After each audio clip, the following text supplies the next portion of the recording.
Nostradamus le ashil lokna Fas ram Roman Catholic pa Nostradamus sangkhat zanga le pathuma tanga sangkhat zanga somruk parukian kum sangkhat zanga somwa panga a ati chua le kabu les prophetisa atilji diktak ne soitam tak awangin achanchin le thurit lok chungchang chuya jek tu an tamtial thiel awanga hriat le bui pui hlo ani anu bui Henry D and Cozy nein fa pani aneya anu pui fanal te ero kum sangkhat zanga somthum pali kha ripui lenga achan ni ya soi ani hei wang hinge ni kum sangkhat zanga somli panga vel kha thrileng dovin thei to pasua a hlo ting view nge ate lai tangin rei tak tuinowa tuin hunga mel nuwa ahoi chokin thil lo la thleng tu reng enga mo soi dik a china wangin shilok tu tia hriat alo lo ta a ale khabu the prophecies less prophecies chu tlar zela ji ani in athil ji tam ber chu lir nge indona tuilian inrun tual tha na le khokheng hrit lok na te ani a hei wang hian ramhoi paya ngai te a hlo pha nok mai Francis Henry pani na nu pui Catherine D Medici sikha awa ngai sang em tu te ji ami ni in lal chung ko chunga la om thleng thei chungchang a ji nu pai chuan lalina akowa afate ta na horoscope sim sak turin tinge nge heti la hian omna ko ran Catholic ngai poi social na salia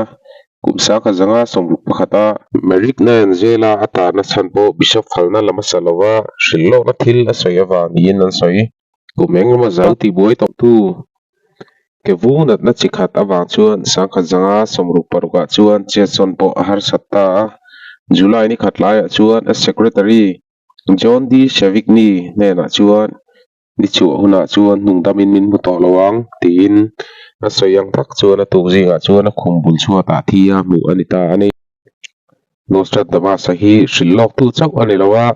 mi ti dam theina dam toile science hiam tak ni in hetilam chanchin po hi le khabu pani ajiga cosmetic siam dan thleina jig ni a soi ani zol nei anga soile hriat ni ero adu lo hle a private counselor anuwa chancellor ti tak birak hena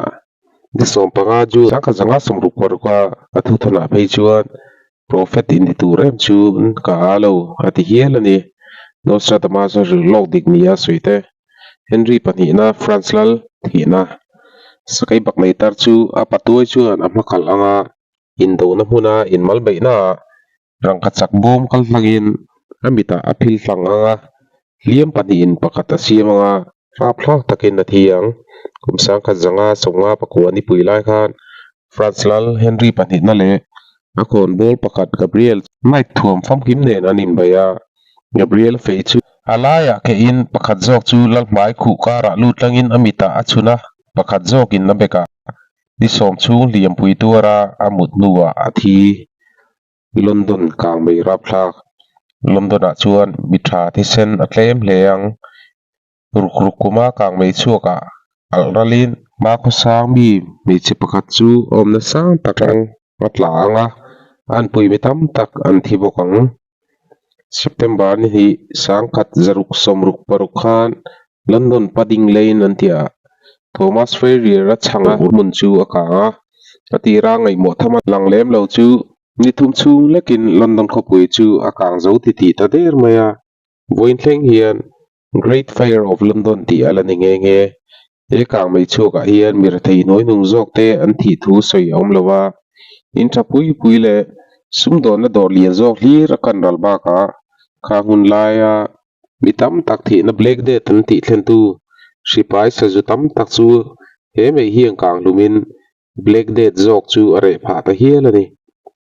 French Revolution rai sakate chuan la le au thong nen thil phu tan nei anga mi thil te thei ten tanina an khunga te anu rei lo te a mi thlok thul ho chuan chu mi ro pui ta kam chuk emo an tiang kumsang kha zasari somriat paku khan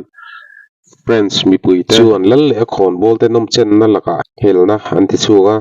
Perisa kul pakhat lungin atana an man mesili an ti chu siam thainen lu chu in an la ram hroi tu tam tak ti lumin then khat phei chu an luan tan mani kha Napoleon ramlak pau ne loron thisan aya mein fakna tui puya parau pui tak chuin to hom na hun panin amhan moa ani chuan mekpai stelolu akhapanga pemphon le duran sen an khar khipang pau ne le loron te hi perisa veng pathum ming ania heta hian Nostradamus hian thurem danglam anagram ahmang nia ngai ani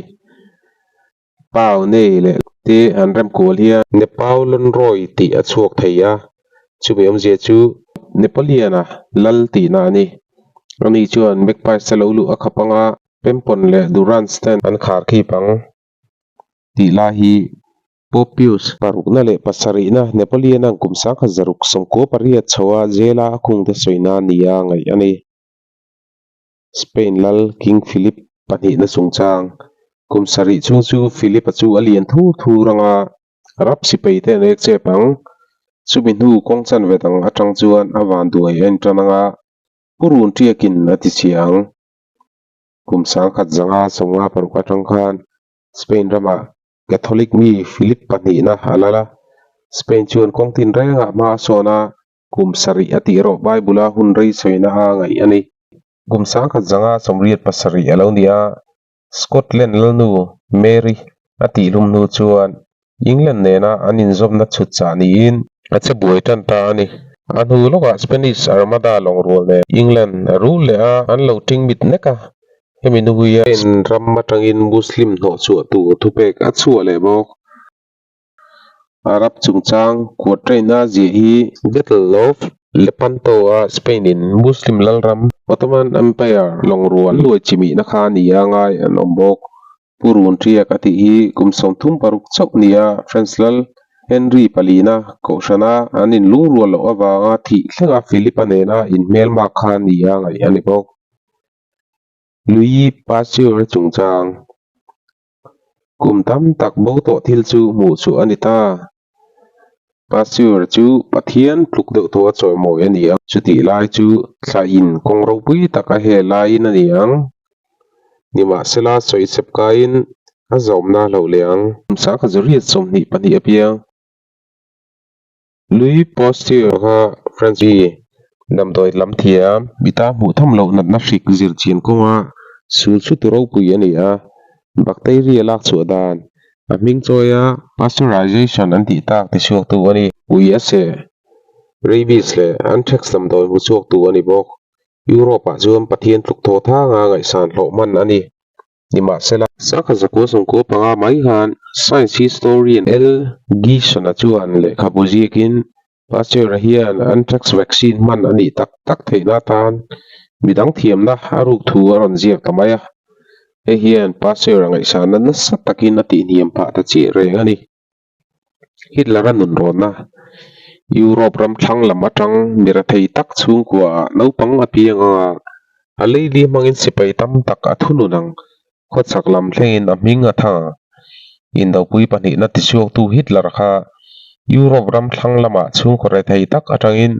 umsa khazariat somriat pakwa khan alo penga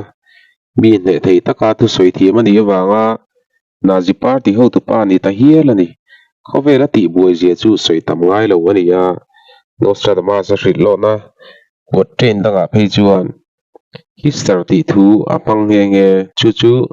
Danube lui soina tongkam upa ni in Hitler hi chu lui bul lo kapiang chu ani Hitler le Hitler ti po hi anagram chikhat chu ani le reng mai atom bom van theng reng zau tak in huwa hi na in thla azara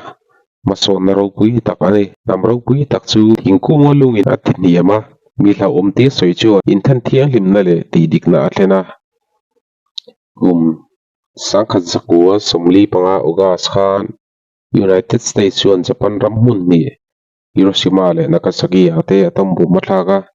tingal tam tak anom lai adam chu ka tele an tha ta thlengin radiation poisoning an tur zel ni kha Nostradamus quatrain stone in the tree hi atom bom thlak ani mushroom pianang mai a mai khuin khopui khu luk mai chu ni a ngai ani John F Kennedy a tha chungchang ma lai atang tua ti ngai chu ti aniang hun sang tak atang miro pui tak chuwa ramoi na tho alangang poi sei lo thi to chu thila chuan pu ani anga amo phurtu takero boruaka tham ralang John F Kennedy kum sangka zakua somru patuma tha ani khan mun sang tak atanga alua ka ani a thattu pu Lee Harvey Oswald khan ati ani lauzi a phat cham chi baga achung tu ngai tu man lawin athi mai boxinen moin thleng hian JF Kennedy tu kha rin thu bagin sei thei ani tamang lo World Trade Center September ni som pakat sang hi le pakat van chu krisomli panga al langa mei chuan khopui thar ro pui taklam apanang mi mangin khopui chu ti chetani anga rova takin tu laka ma zangai na lantir ani lawang September ni som pakat sang hi le pakat kan tho thei na hruai ko in chong sang pahni chu suin mitam tak thi na rap thlang atheng ani kha achui mi te chui ton dana chuan 45 degree ti hi Kovel me pa New York kumna bul la chichu nia an ngai embaga hian ko train sa hian trilon tang tam tak anaya soi ania kumsa kha zaku somku achawa Greater Arabia ramatanga lri bayom lo chuak tur chungchang te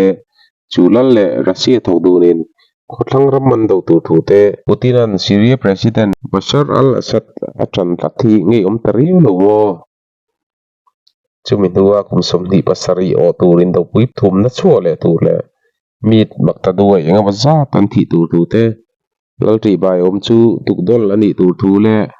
do puip pathum na are nu chuan kum sang chuang mon na om tur thu le khovelo kum sang thum zasari songko pasaria atop tur thu te po alang ni in an soi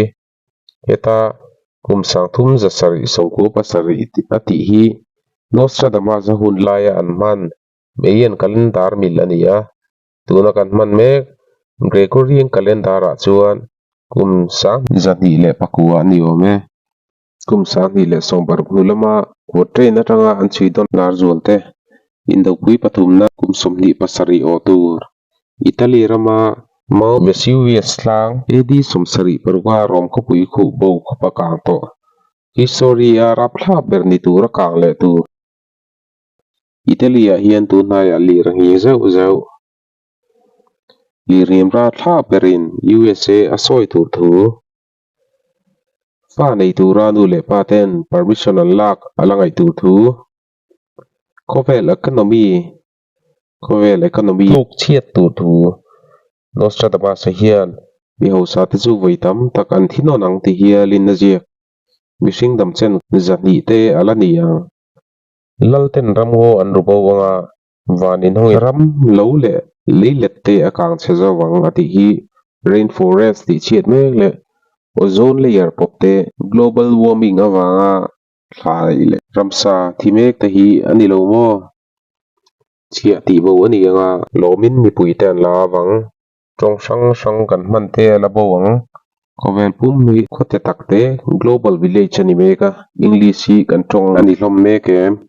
Kovel president hi UNO general secretary hi ani mek lowo silon na le zon lam hi atui pui te kan oin country a chungmi te tan chi se